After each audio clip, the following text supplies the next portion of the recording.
青年新政議員游蕙禎及梁頌恆在上月12日，今屆立法會首次大會宣誓就職時，公然宣揚港獨，又以支那字眼辱華，激起社會公憤，最終導致立法會運作近乎癱瘓，並迫使中央出手，主動提請全國人大常委會釋法消毒。高等法院昨日裁定，由梁二人藉宣誓宣讀的做法，違反基本法和宣誓及聲明條例，在宣誓當日起喪失議員資格，成為歷來最短命，即由10月1日起計只做了12天的議員。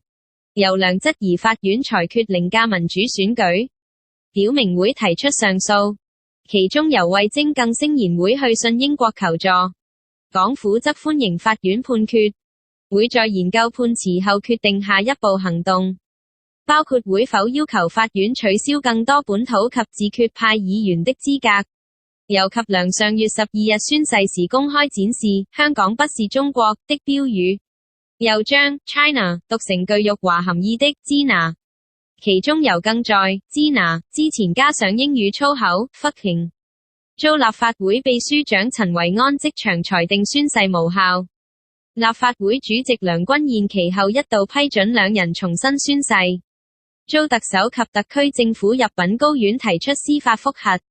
要求頒令兩人已因拒絕宣誓而喪失議員資格。全國人大常委會更於上周一主動就《基本法》第104條進行釋法，定明候任議員故意以不真誠、不莊重的方式宣誓，即等同拒絕宣誓，須被取消議員資格，不得安排再次宣誓。高院法官區慶祥昨午就有關司法覆核宣判，裁定政府勝訴。法官在判詞指出，客觀地和明顯地，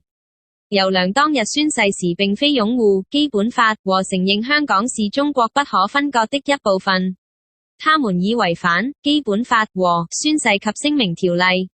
雖然他們以不干預原則和立法會議員發言免受法律追究為抗辯理由，但都不獲法官接納。法官因此頒令宣布游蕙禎及梁頌恆當日的宣誓無效，兩人在當日起經已離任，其議席亦已懸空。立法會主席無權准許兩人重新宣誓。青年新政議員游蕙禎及梁頌恆在上月12日，今屆立法會首次大會宣誓就職時，公然宣揚港獨，又以支那字眼辱華，激起社會公憤，最終導致立法會運作近乎癱瘓，並迫使中央出手，主動提請全國人大常委會釋法消華含義的支那，其中尤更在支那之前加上英語粗口 fucking， 遭立法會秘書長陳維安即場裁定宣誓無效。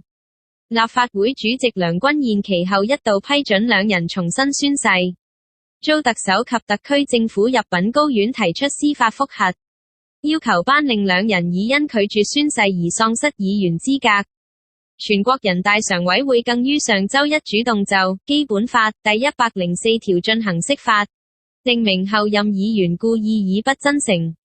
不莊重的方式宣誓，即等同拒絕宣誓，須被取消議員資格，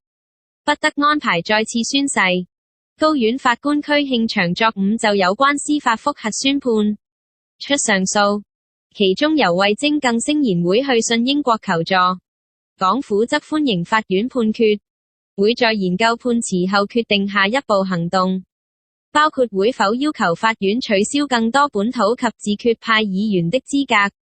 尤及梁上月12日宣誓時公開展示香港不是中國的標語，又將 China 讀成具辱標讀。高等法院昨日裁定，由梁二人藉宣誓宣讀的做法，